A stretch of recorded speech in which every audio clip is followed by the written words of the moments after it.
আসসালামু আলাইকুম প্রিয় দর্শক, অন্য মঞ্চ চ্যানেলে আপনাদের সকলকে স্বাগত জানাচ্ছি। আগস্ট 2024, ঢাকার আকাশে বারুদের গন্ধ। আর কয়েক ঘন্টার মধ্যেই আমেরিকার ডিপ স্টেটের এজেন্ট, শিশু হত্যাকারী ডক্টর ইউনূসের মেটিকুলাস ডিজাইনের মাধ্যমে পতন ঘটে বাংলাদেশের সবথেকে শক্তিশালী নেতাদের একজন শেখ হাসিনার। সবাই ভাবছিল এরপর কি, ভারত কি সেনা পাঠাবে, নরেন্দ্র মোদী কি সরাসরি হস্তক্ষেপ করবেন? কিন্তু কিছুই হইল না।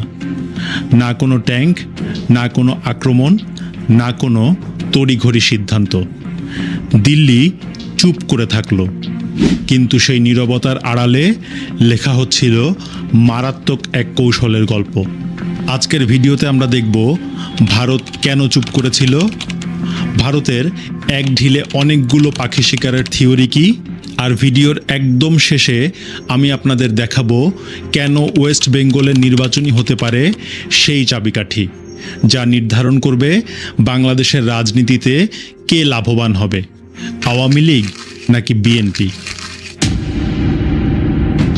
শেখ হাসিনার পতনের পর পরিস্থিতি ছিল খুবই অস্থির। ক্ষমতায় আসেন ডক্টর মোহাম্মদ ইউনূসের নেতৃত্বাধীন অন্তর্বর্তীকালীন সরকার। সে সময় রাস্তা ছিল ভারত বিরোধী স্লোগানে মুখর, রাজনৈতিক উত্তেজনা, এমনকি ভারতের 7 সিস্টার্স দখলের হুমকিও শোনা যায় সে সময়। সবাই তখন একটা কথাই বলছিল, ভারত কি চুপচাপ বসে থাকবে? কারণ শেখ হাসিনা শুধু একজন নেতাই নন, তিনি ভারতের দীর্ঘদিনের পরীক্ষিত মিত্র। কিন্তু সবাইকে অবাক করে দিয়ে দিল্লি একদম চুপচাপ থাকলো। প্রশ্ন হইল, এই নীরবতা কি দুর্বলতা নাকি হিসাবের অপেক্ষা? ভারতের নীতি নির্ধারণে 3টা নাম আছে: অজিত দোভাল, এস জয়শঙ্কর, অমিত শাহ। বিশ্লেষকদের মতে তারা সরাসরি হস্তক্ষেপ না করে একটা দীর্ঘমেয়াদী খেলা খেলছেন। কিন্তু তাদের লক্ষ্য কী ছিল? ভারত বুঝতে পারছিল সামরিক হস্তক্ষেপ মানেই আন্তর্জাতিক চাপ আসা, তাই তারা অপেক্ষা করছে বাংলাদেশের অভ্যন্তরীণ রাজনৈতিক শক্তিগুলো যেন নিজেরাই একটা ব্যালেন্স তৈরি করে। দেখেন, দীর্ঘদিন ধরেই একটা প্রচার ছিল, শেখ হাসিনা বাংলাদেশকে ভারতের কাছে বিক্রি করে দিচ্ছেন। এইটা নিয়ে মাঠ গরম করছিল ইউনূস বাহিনীও। তাই ভারত চাচ্ছিল ভারতের ওপর নির্ভরশীলতা আরও স্পষ্ট হোক, যার কারণে কিন্তু ইউনূসের ভারত বিরোধী অবস্থান বেশি দিন টিকে নাই। ঠিকই অর্থনৈতিক সংকটের সময় চাল, পেঁয়াজ, জ্বালানি সব কিছুতেই ভারতের ভূমিকা সামনে আসে। বরং আমরা দেখছি শেখ হাসিনার সময়ের থেকেও ইউনূসের 18 মাসে ভারত থেকে বেশি আমদানি করছে বাংলাদেশ।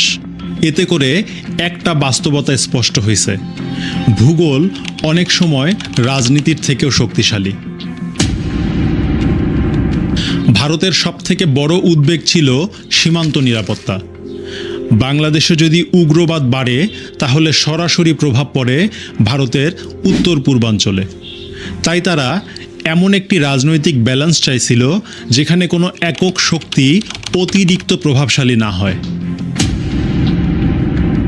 সবথেকে গুরুত্বপূর্ণ অংশটা ছিল পশ্চিমবঙ্গ, যা বাংলাদেশের পাশের রাজ্য, রাজনৈতিকভাবে সংবেদনশীল।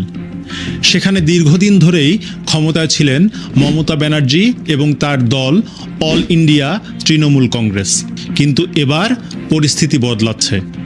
ভারতীয় জনতা পার্টি বড় চ্যালেঞ্জ তৈরি করছে। আর এখানেই আসে আসল কৌশল। এখন পর্যন্ত প্রাপ্ত তথ্য যা বলতেছে, তাতে করে যদি আমরা ধরে নেই আগামী 4 মে পশ্চিমবঙ্গে বিজেপি জিতে গেল, তাহলে কি হবে? ভারতের কেন্দ্র এবং রাজ্য দুটোই একই রাজনৈতিক লাইনে আসবে। সীমান্ত নীতিতে একক কৌশল আসবে, বাংলাদেশের ওপর সরাসরি প্রভাব বাড়াতে পারবে।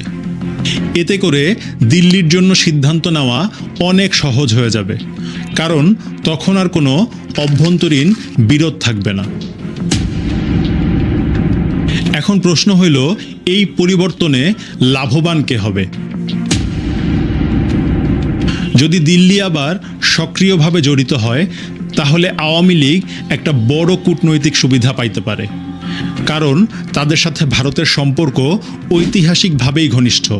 তবে এইটা ভাবার কারণ নাই যে দিল্লি আইসা আওয়ামী লীগকে তার অবস্থান নিশ্চিত করে দেওয়া যাবে। আওয়ামী লীগ যদি তাদের অবস্থান নিশ্চিত করার পরিস্থিতি তৈরি করতে পারে, সেক্ষেত্রেই দিল্লি হয়তো সাপোর্ট দেবে। অর্থাৎ মূল কথা হইল, আপনার চিৎকার আপনাকেই করতে হবে। এবার দেখি বিএনপির বেলায় কি হইতে পারে। বর্তমান বিএনপি সরকার যদি নিজেকে স্টেবল পার্টনার হিসেবে প্রমাণ করতে পারে, তাহলে ভারত তাদের সাথেও কাজ করতে পারে, কারণ ভারতের মূল লক্ষ্য নিজেদের স্থিতিশীলতা। তবে এখানেও একটা কথা আছে, তা হইল বিএনপির অতীত কর্মকাণ্ড। ভারত হয়তো আওয়ামী লীগের অনুপস্থিতিতে নিজেদের স্থিতিশীলতা এবং বাংলাদেশকে পজিটিভ রোডে তুলতে ইউনূসের করা একপাক্ষিক নির্বাচনে বিএনপিকে সাপোর্ট করছে, কিন্তু বিএনপি সরকারের নির্বাচন পরবর্তী কর্মকাণ্ডে ভারত আসলে কতটা সন্তুষ্ট, সেটা একটা বিষয় হয়ে দাঁড়াবে। কারণ ভারতের বাংলাদেশকে নিয়ে প্রধান মাথা ব্যথার কারণ দুইটি, একটি চীন এবং অপরটি পাকিস্তান। সেই ক্ষেত্রে বিএনপি ভারতকে কতটা স্বস্তি দিতে পারছে, সেই হিসাব ভারত অবশ্যই করবে। এখন আসি সেই প্রশ্নটায়, যেইটার উত্তর দেওয়ার কথা আমি শুরুতেই বলছিলাম। পশ্চিমবঙ্গের নির্বাচন কেন এত গুরুত্বপূর্ণ? কারণ ঘরের ভেতর শক্তি নিশ্চিত না করে পাশের দেশে বড় সিদ্ধান্ত নেওয়া অত্যন্ত ঝুঁকিপূর্ণ। যদি পশ্চিমবঙ্গে বিজেপি সরকার ক্ষমতায় আসে, তাহলে দিল্লি পুরো সীমান্ত অঞ্চল নিয়ে একক কৌশল নিতে পারবে, আর তখনই শুরু হতে পারে বাংলাদেশে নতুন রাজনৈতিক সমীকরণ। এখন সেটা কি হইতে পারে? শেখ হাসিনার ফেরার পথ তৈরি করবে, আওয়ামী লীগকে আরও শক্তি যোগাবে, নাকি ভারত এর থেকেও ব্যতিক্রম কোনো কিছু করবে? এই প্রশ্নের উত্তর পাইতে অপেক্ষা করতে হবে 4 তারিখের ঘোষণা হতে যাওয়া ভোটের ফলাফল পর্যন্ত। কিন্তু একটা বিষয় পরিষ্কার, পশ্চিমবঙ্গের ভোট শুধু ভারতের নয়, এটা বাংলাদেশের ভবিষ্যতের সাথেও জড়ায় আছে। আমার মনে যদি পশ্চিমবঙ্গের নির্বাচন এবং বাংলাদেশের ভবিষ্যৎ রাজনৈতিক পরিস্থিতি নিয়ে এত প্রশ্ন জাগে, তাহলে নিশ্চয়ই আপনার মনেও জাগতেছে। কমেন্ট বক্স একদম খোলা আছে। ব্যানার এবং হেডলাইন দেখে আপনারা হয়তো চিন্তা করছেন যে হঠাৎ করে বললাম যে কে হবে আওয়ামী লীগের সেক্রেটারি, প্রশ্নবোধক চিহ্ন দিয়েছি যে কে হবে। আমি কি জানি কে হবে, বা আপনারা কি কেউ আন্দাজ করতে পারছেন কে হবে? তবে কেউ একজন তো হবে। কে হবে? কেউ একজন হবে। তা আমার কাছে যে ইনফরমেশনগুলো আছে সেগুলোই জাস্ট আপনাদের সাথে শেয়ার করছি। আমি ইনফরমেশনগুলো, এটা আপনারা বলতে পারেন যে 99% কারেক্ট কিছু ইনফরমেশন আছে, এবং সেগুলোই আপনারা শুনতে পারেন, চিন্তা করতে পারেন, নিজেদের ডটগুলো মিলাতে পারেন। আবার গ্যারান্টি দিয়ে বলতে পারি যে এই ভিডিওটা আপনারা সেভ করে রাখতে পারেন, যাতে পরবর্তী যখন সেক্রেটারি নির্বাচিত হয়ে যাবে তখন যাতে আপনারা বুঝতে পারেন যে কথাগুলো ঠিক ছিল। আমি সৈয়দ আশরাফ ভাইয়ের কথা, যেমন উনি এক সময় 111-এর সময় উনি ভারপ্রাপ্ত সভাপতি সেক্রেটারি ছিলেন, ভারপ্রাপ্ত। এছাড়াও আরো অনেকেই ছিলেন। তো এখনো যে পরিস্থিতি, তাতে হয়তো ভারপ্রাপ্ত সেক্রেটারি একজন আসতে যাচ্ছে, এবং সেটা হয়তো খুব সহসা। তবে হ্যাঁ, আপনাদের গ্যারেন্টি দিয়ে কিছু কিছু কথা বলতে পারি। সেটা এক হচ্ছে যে কোনো পরিবার থেকে আসবে না, কোনো সাবেক মন্ত্রী নয়, এবং পুরোপুরি ইউরোপ আমেরিকাতে বসে থাকা কোনো নেতাও না। এরপরও তো কেউ না কেউ। তবে এটা বলা হচ্ছে যে এটা চমক, 8 জন একটা লিস্ট আছে। তো সেটা লিস্টটা এইভাবে করেছে যাদের বয়স 55-র উপরে, কিন্তু 70-এর উপরে নয়, মানে 55 বছরের নিচে নয়, 70-এর উপরে নয়। যেমন ধরেন আমি বলি যে আমার নাম আছে, কিন্তু আমি 55 বছর বয়স হয় না, আমার বয়স হয়েছে ধরেন আপনার এই 54 বছর 11 মাস, আমি ক্যান্সেল। আবার ধরেন আপনার নাম আছে, আপনার বয়স হচ্ছে যে 70 বছর 6 দিন, আপনারও নাই। তার মানে 70 বছরের ভেতরে, ঠিক 55 বছরের উপরে, মানে 55 বছর থেকে একদিন উপরে হইলে হইতে হবে, আবার 70 বছরের নিচে হইতে হবে। এই ধরনের নাকি 6-7টা নাম সাজেশনে আছে, দেখা হচ্ছে। তাদের অতীত এবং বর্তমান অবস্থান এইটা যাচাই বাছাই হচ্ছে।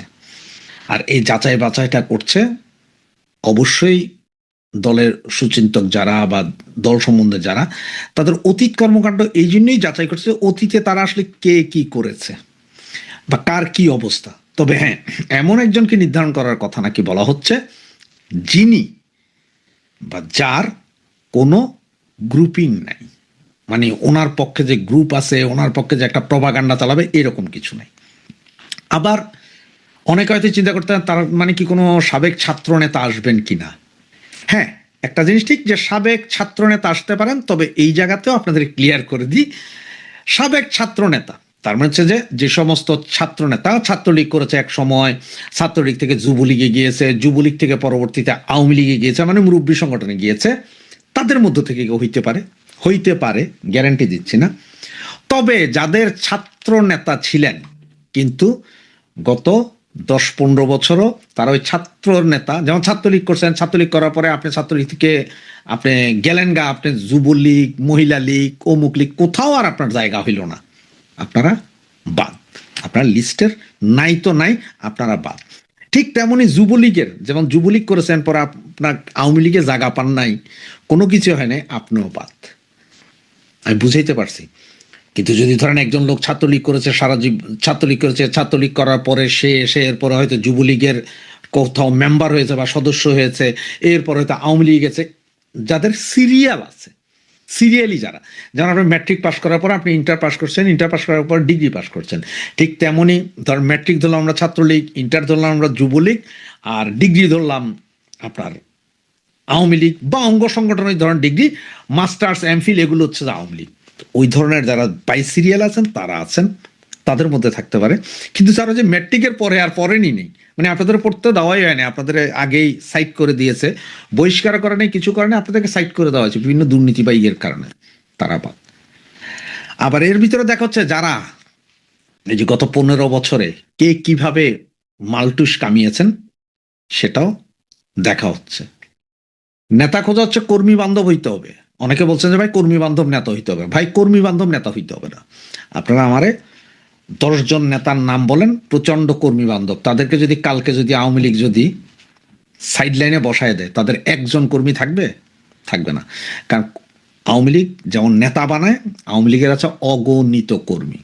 নেত্রী যার নাম ঘোষণা দিবেন তার পেছনে বাংলাদেশের তৃণমূল গিয়ে এক হয়ে যাবে। যার নামই ঘোষণা দিবেন নেত্রী, তার পেছনেই এক হয়ে যাবে। কারো পছন্দ হোক, কারো পছন্দ না হোক, গাইল দিবে, ওই দিবে, কিন্তু এক হয়ে যাবে, ওনার কথা তখন ফুল, কারণ নেত্রীর সিদ্ধান্তই চূড়ান্ত। সেই হিসাবে এমন নেতা খোঁজা হচ্ছে যাকে সারা বাংলাদেশের সমস্ত তৃণমূল চেনে না, যাদেরকে আপনার প্রতিদিন পেপার পত্রিকা বা ইয়েতেও আসে না, যাদের নাম হয়তো 10 জন লোকও চিন্তা করতে পারতেছেন না, কিন্তু সৎ, যোগ্য, এই দল টেনে তুলতে পারবে, তেমনই একজন নেতা খোঁজা হচ্ছে। এবং যে 7 থেকে 8 জনের নাম আছে তাদের মধ্যে থেকে যে কোনো একজন হবে, 7 জন বা 8 জন, এর মধ্যে আবার ক্যাটাগরিক্যালি ABCD করা হয়েছে, যে কি অবস্থা না অবস্থা, মানে কার কি, সেই হিসাবে আনা হবে। এবং ওই একজন না শুধু, এর পরে পাইপলাইনে রাখা হবে আরো 3 জনকে। তার মানে যাকে এখন বানানো হবে, যদি কোনো কারণে উনি ফেইলিওর করে, ওনাকে জেলে যেতে হয় বা ওনাকে কিছু করতে হয়, যাতে দেন দেয়ার সেকেন্ড জন এসে দল ধরে ফেলতে পারে, সেকেন্ড জনে কিছু হলে যাতে থার্ড জন এসে দল ধরতে পারে, এরকম আরো 3 জন, মানে প্রথম জনের পরে আরো 3 জন রাখা হবে, মোট 4 জন।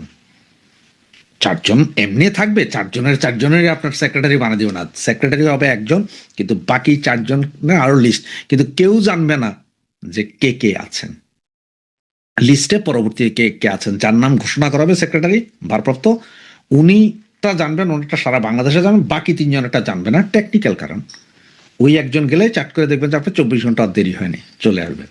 সেই হিসাবেই নেত্রী ইয়ে করছেন, এটা হয়তো আগামী 2-1 মাসের ভেতরে ভারপ্রাপ্ত সেক্রেটারি আসছে এবং এটা একটা চমক হবে।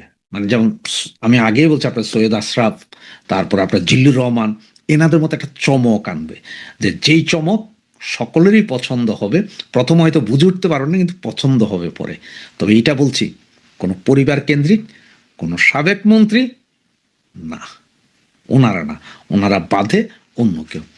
তো ভালো থাকবেন, বাকি যদি আরও খবর পাওয়া যায় সেটা বলবো। এই পর্যন্ত আজকে শেষ করছি। ভালো থাকবেন, সুস্থ থাকবেন, এবং ভিডিওটা মাস্ট আপনি সেভ করে রেখেন, কথা মিলছে কিনা। জয় বাংলা, জয় বঙ্গবন্ধু।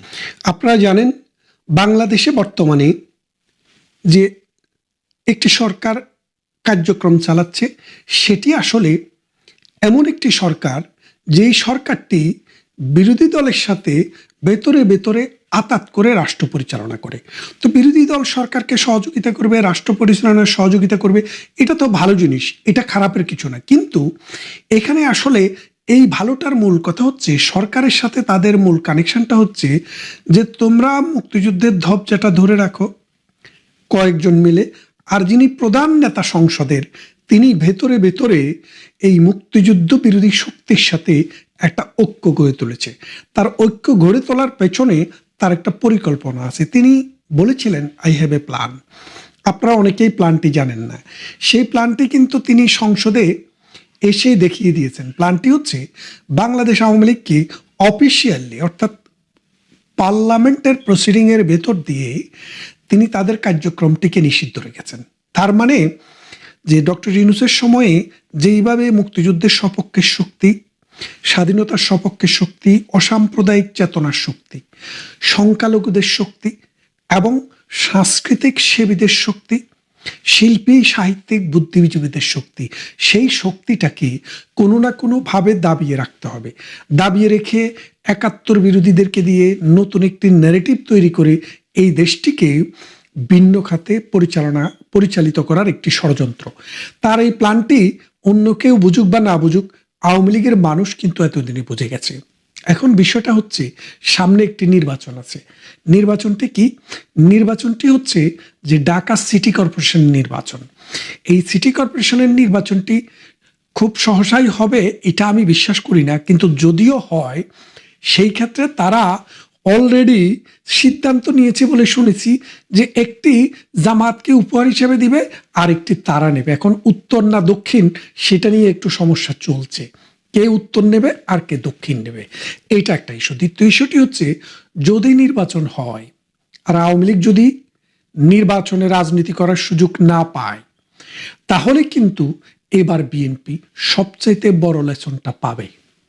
কারণ এই 26 সালের ফেব্রুয়ারি মাসের 12 তারিখে যে নির্বাচনটি হয়, স্বাধীনতার সপক্ষের মানুষ যারা সরাসরি আওয়ামী লীগের সাথে যুক্ত নয়, কিন্তু অসংখ্যবার নির্বাচনে তারা আওয়ামী লীগকে ভোট দিয়েছে, অর্থাৎ জন্মবধি বাংলাদেশের জন্মের পর থেকে তারা আওয়ামী লীগের ভোটার ছিল।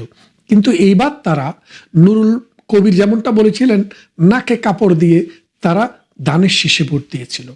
সেই ভোটের পর তাদের নাকে কাপড় দেওয়া, যে গন্ধের ভয়ে তারা নাকে কাপড়টি দিয়েছিলেন, সেই গন্ধটি আরো দুর্গন্ধ আকারে প্রচার পেয়েছে। এখন তারা এবার কিন্তু আওয়ামী লীগ যদি মাঠে না থাকে, আওয়ামী লীগ যদি থাকে, সত্যিকারের নির্বাচন হয়, বিএনপি জিততে পারে, আওয়ামী লীগও জিততে পারে, কিন্তু জামাত জিতার কোনো সম্ভাবনা নেই।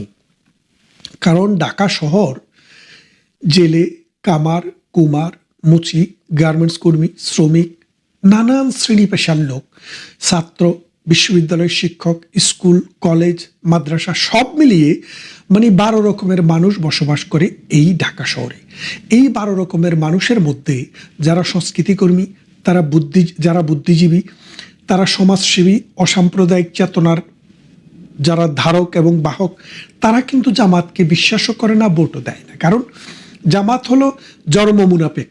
এদের যদি ইতিহাসটা আপনি কেটে দেখেন, তাহলে মুনাফিকই আপনি দেখবেন। এখন বিষয়টা হচ্ছে এই যে তারেক রহমান তিনি যা করেছেন, যে পার্লামেন্টে যদি এই নির্বাচনের আগে, অর্থাৎ সিটি কর্পোরেশনের নির্বাচনের আগে যদি আওয়ামী লীগের উপরে যে কার্যক্রম নিষিদ্ধ করে যে বিলটি তিনি সংসদে পাশ করিয়ে দিয়েছিলেন। এটি তারেক জিয়ার নিজের বিল নয়, এই বিলটি করেছিলেন অর্ডিন্যান্স আকারে প্রেসিডেন্টকে দিয়ে। কখন?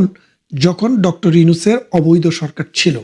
পরবর্তীতে তারেক রহমান সেটি তার পার্লামেন্টে পাশ করিয়ে দিয়েছেন। এখন প্রশ্ন হচ্ছে, আওয়ামী লীগ যদি এইরকমভাবে রাজনীতি করার সুযোগ থেকে বঞ্চিত হয়, তাহলে আওয়ামী লীগের লোক বিএনপির প্রতি বিশ্বাস রাখবে, এটা আর ভাববার কোনো কারণ নেই। তারেক রহমানের প্রতি আস্থা রাখবে, এটা ভাববার কোনো কারণ নেই। এবং এর ফলশ্রুতিটা ডেঞ্জারাস রকমে বিএনপি টের পাবে যদি নির্বাচন হয়। আর নির্বাচন না হয়ে যদি তারা সিলেক্ট করে নেয় আমি আর মামু, আমরা আর মামুরা, মামুদেরকে একটা দিলে উত্তর বা দক্ষিণ, আর ওনারা উত্তর বা দক্ষিণ একটা রাখলেন, সেটা আলাদা কথা। কিন্তু যদি নির্বাচন হয়, যেই আন্দোলনটি হয়েছিল 24-এর গণ আন্দোলন আমরা শুনি, সেই আন্দোলনটির ভিত্তি যদি গণতন্ত্র হয়, সেই আন্দোলনটির ভিত্তি যদি সামাজিক মর্যাদাবোধ হয়, মূল্যবোধ হয়, সেই আন্দোলনটির ভিত্তি যদি বাংলাদেশের জনগণ হয়, তাহলে নির্বাচনটি তো জনভিত্তিক হওয়া উচিত ছিল, থাকবে। সেই ক্ষেত্রে তারেক রহমানের জন্য অশনি সংকেত, হয় তিনি উইথড্র করবেন আওয়ামী লীগের যে নিষেধাজ্ঞা, আর তা না হলে তিনি সমুদ্রের গর্জন শুনবেন। আপনারা জানেন সাম্প্রতিক এই মাসের, এই মে মাসের 13 এবং 14 তারিখে বাংলাদেশ সুপ্রিম কোর্ট বার অ্যাসোসিয়েশনের নির্বাচন। প্রতি বছরই বাংলাদেশ সুপ্রিম কোর্টের বার অ্যাসোসিয়েশনের নির্বাচন হয়। সেই নির্বাচনে যেই কোনো ব্যক্তি নির্বাচনে দাঁড়াতে পারে। সেইখানে আওয়ামী লীগ বা বিএনপির কোনো প্রতীক নিয়ে দলীয়ভাবে কোনো নির্বাচন হয়নি, কখনো হয় না, হয়নি, এবারও হচ্ছে না। কিন্তু যেই সব মানুষের সাথে আওয়ামী লীগের সম্পর্ক রয়েছে, অর্থাৎ কোনোদিন তারা আওয়ামী লীগ করেছে বা আওয়ামী মনা ছিল, তাদেরকে এবার নির্বাচনে মনোনয়ন, সমস্ত মনোনয়নগুলোকে অবৈধ ঘোষণা করা হয়েছে। যেটা নিয়ে আমি একটি সংবাদ সম্মেলনও করেছিলাম লন্ডনে 29 মে, এপ্রিলে। এখন আমাদের মূল কথা হচ্ছে, যদি একটি বিচারাঙ্গন, সেখানেই যদি মানুষ তার অধিকার না পায়, তাহলে এই বিচার বিভাগ, এই যে বিচার সুপ্রিম কোর্ট, সারা দেশের মানুষকে জাস্টিস দিবে কি করে? যারা আপনারা জানেন বেঞ্চ এবং বার, এই দুইটি প্রতিষ্ঠান, বার হচ্ছে লয়ারদের